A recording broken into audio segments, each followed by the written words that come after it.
안녕하십니까? 시가 있고 우리들의 살아가는 이야기가 있는 이혜정의 시가 있는 해피톡입니다. 오늘은 우리 모두가 너무나 잘 알고 있고 또 특히 여자분들보다 남자분들이 너무나 좋아하시는 황진이에 대한 이야기를 해보려고 합니다. 아마도 황진이를 모르시는 분들은 거의 안 계시리라 생각합니다.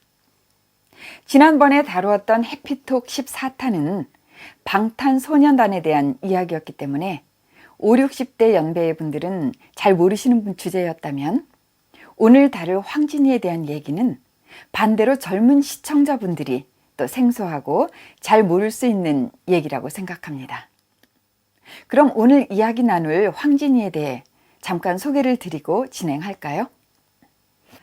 황진이는 1511년에서 1551년까지 살았던 조선 중종 때의 기생으로서 본명은 황진, 기명은 명월로, 그녀가 남긴 시조가 한국 문학사의 커다란 족적이 될 정도로 아주 뛰어났던 여류 시인이자 예술인이었습니다.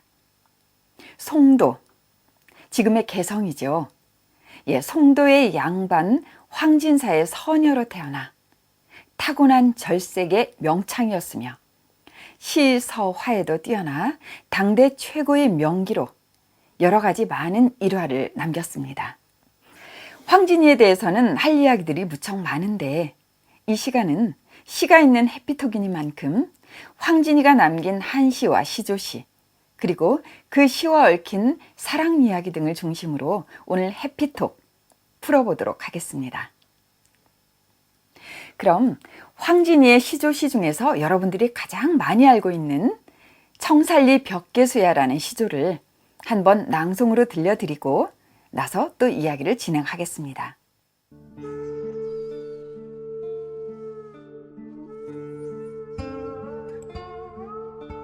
청살리 벽계수야 수의감을 자랑 마라. 일도 창해하면 다시 오기 어려워라. 명월이 만공산허니 쉬어간들 어떠리.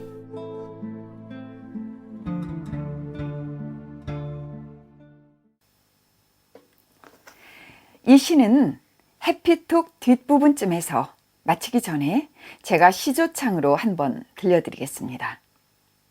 저는 시낭송도 한 20년 이상 하고 있지만 우리 전통 정가도 20년 이상 하고 있습니다. 2007년에는 영동 난계 국악축제에서 시조 경창대회 장원을 한 경력이 있습니다. 난계는 세종대왕 때 아악을 정리했던 박연의 호죠. 그때 문광부 장관상을 받았었는데요. 벌써 12년이라는 세월이 흘렀네요. 저는 시조창이나 또 전통 가곡, 가사 등 우리 선조들이 즐겨 부르던 전통 성악곡에도 관심이 많아서 한동안 열심히 했었습니다. 지금은 신앙송에 집중을 하다 보니까 그쪽으로는 조금 신경을 못 쓰고 있습니다만 시조창 한 수는 들려드릴 수 있을 것입니다. 얘기가 다른 데로 흘러갔는데요. 조금 전에 황진이에 대한 소개를 드린 것처럼 황진이는 시대적으로는 조선 중종 때의 기생입니다. 이렇게 제가 한마디로 기생이라는 표현을 하면 아마 좀 기분이 상해하시는 분들이 있지 않을까 하는 생각도 해봅니다. 그만큼 황진이를 사랑하는 팬들이 많기 때문입니다. 물론 저도 그 중에 한 사람입니다. 어찌됐든 황진이는 분명히 조선시대를 살았던 기생이었습니다. 하지만 보통 기생이 아니었죠. 그 당시의 기생들은 그냥 육체적인 것만이 아닌 정신적으로도 어느 정도 지적인 식견을 갖고 있어야 했습니다. 물론 깊은 학문으로까지는 아니지만 양반 사대부들과 어느 정도 어울릴 수 있을 정도의 지식은 겸비하고 있어야 했습니다. 생각해보면 기생되는 일이 당시에는 참 쉽지 않았겠다는 생각이 듭니다. 그러다 보니 그 당시의 기생들은 모두 재색을 겸비한 뛰어난 여류문인이요 또 다재다능한 종합 예술인이었다고 표현을 해도 과언이 아니라는 생각이 듭니다.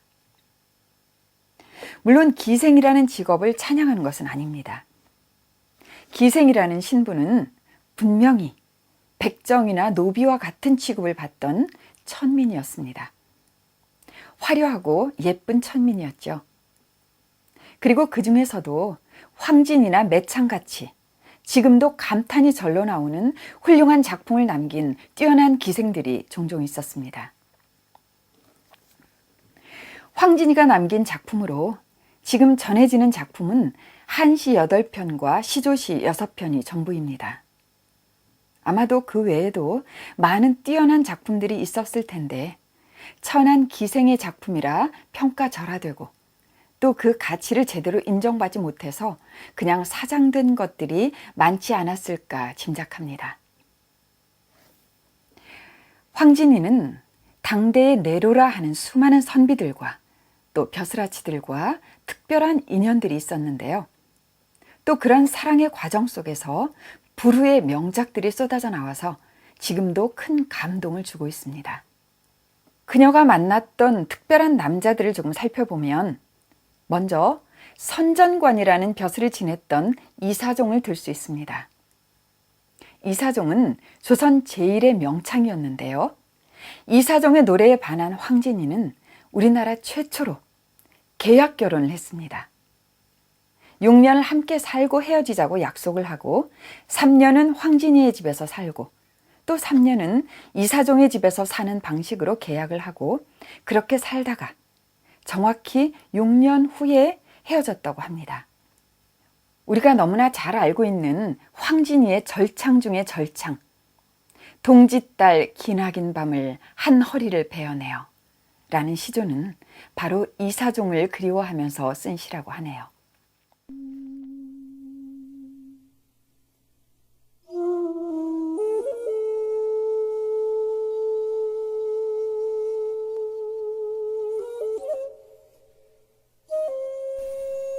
동짓달 기나긴 밤을 한 허리를 베어내어 춘풍 이불 아래 서리서리 넣었다가 어른님 오신 날 밤이어든 굽이굽이 펴리라.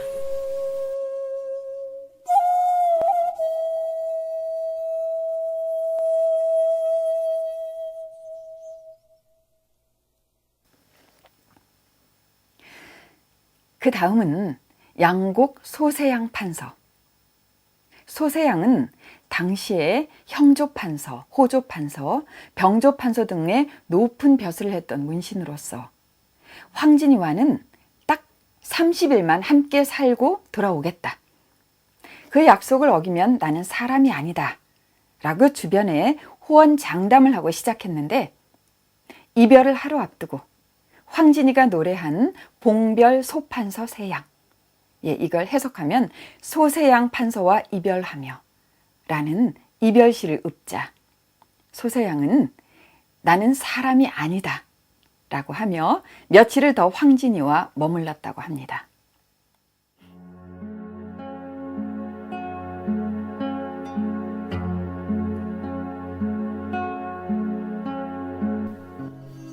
봉별 소판서 세양, 소세양 판서를 보내며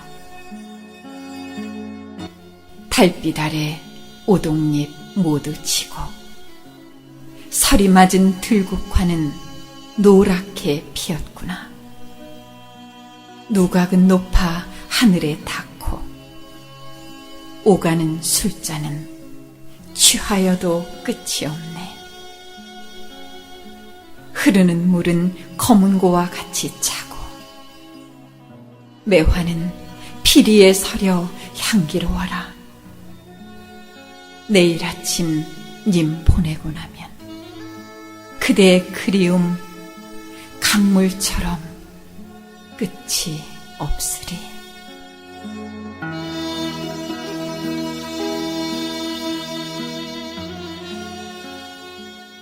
그 다음은 왕손인 벽계수 이종숙과의 인연을 들 수 있습니다. 벽계수는 이종숙의 호로서 인물이 출중한 당대의 한량이었다고 합니다. 그는 뭇 남자들이 송도기생 황진이에게 빠져 헤어나지를 못한다는 소문을 전해 듣고 비웃었다가 나중에는 결국 그 역시 황진이와 사랑을 나눈 인물입니다. 그때 황진이가 벽계수 이종숙을 유혹했던 시가 바로 제일 처음에 들려드린 청살리 벽계수야입니다. 그 다음으로 유명한 일화는 바로 여러분들이 너무나 잘 알고 계시는 지족선사와 화담 서경덕과의 얽힌 이야기입니다.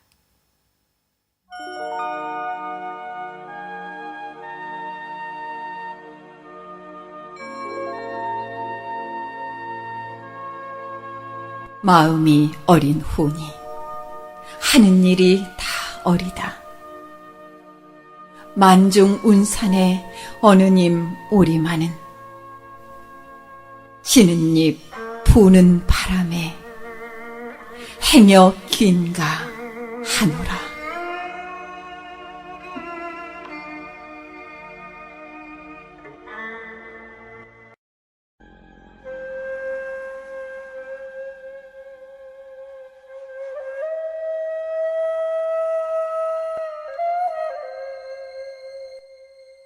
내 언제 무신하여 님을 언제 속였건데 월침 삼경에 온 뜻이 전혀 없네. 추풍에 지는 입소리야 낸들 어이하리요.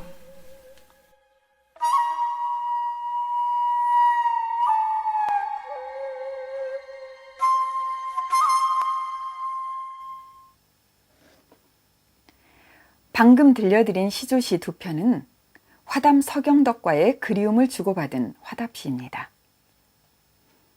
화담 선생 이전에 지족선사와의 그 유명한 스토리가 있습니다. 황진이가 30년을 넘게 면벽 수행한 지족선사를 유혹하여 하루아침에 파괴시키고 이어서 다음 타겟인 서화담 선생을 찾아갔는데 화담 선생은 황진이의 온갖 치명적인 유혹에도 전혀 흔들림이 없자 황진이는 결국 화담 선생을 유혹하는 일을 포기하고 큰 절을 올리고 스승님으로 모시면서 사제지간의 인연을 맺었다고 하지요. 여기에서 지족선사와 화담 선생의 얘기를 보면서 좀 여러 가지 생각이 듭니다. 황진이의 일생과는 별 관계가 없는 이야기인데요. 그냥 여러분들과 생각을 한번 나누고 싶어서 드리는 말씀입니다.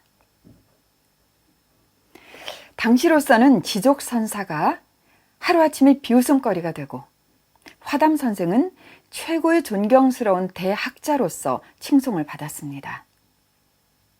하지만 오늘날에 이르러서는 그 평가의 기준이 좀 많이 달라지지 않았을까 하는 생각을 해보는 것입니다. 과연 지족선사가 부끄러운 짓을 한 사람이고 화담 선생은 훌륭한 인격자인가라는 문제에 대해서입니다. 여러분들은 어떻게 생각하시나요?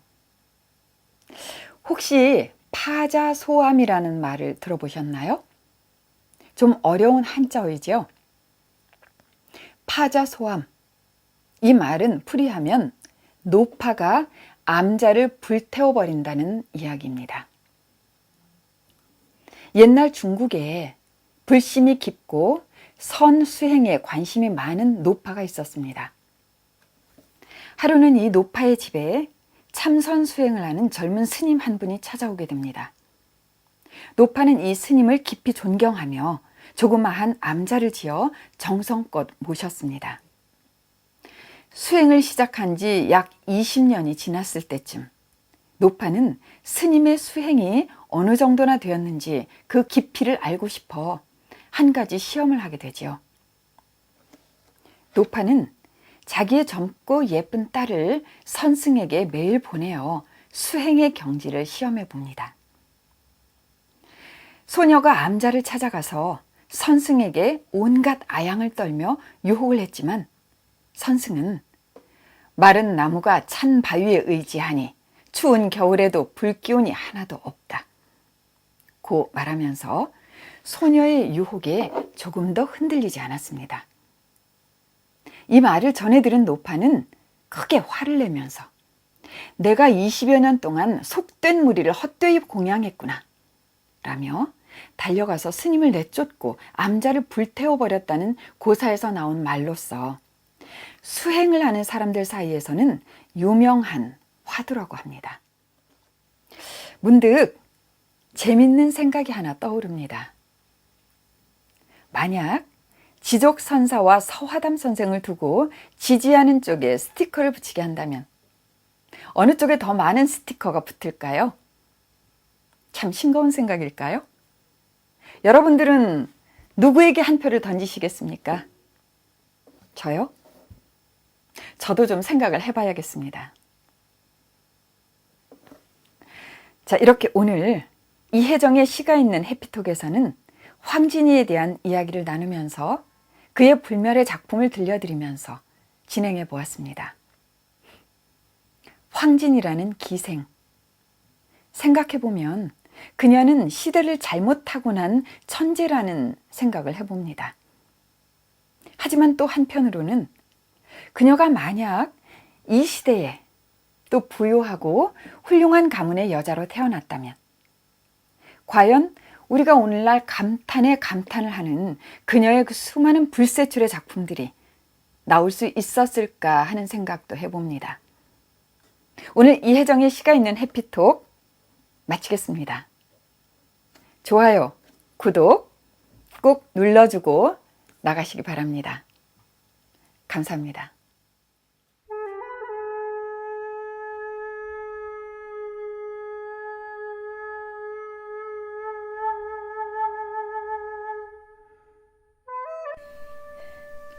청살리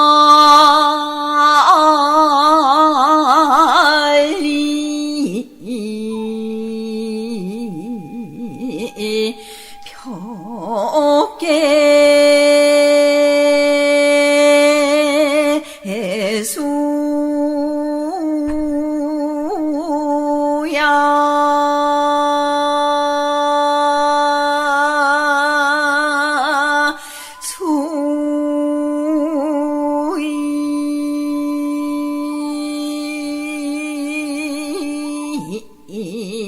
감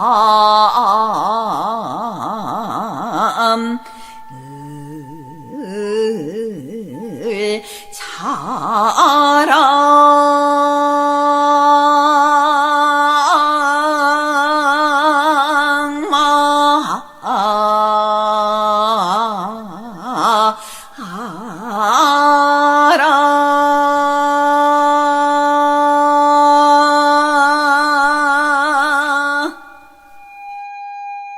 일도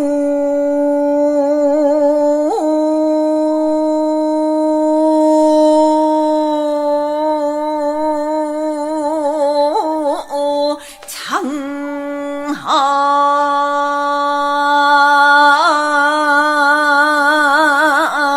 이하 하면 다시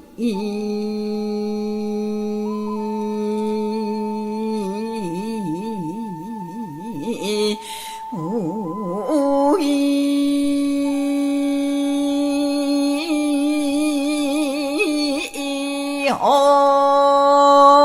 어려라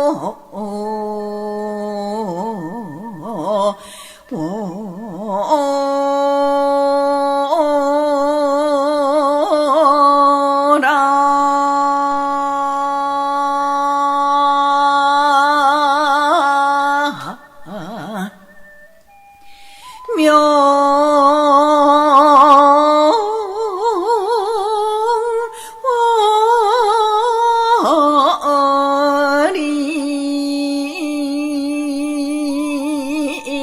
만kum산호니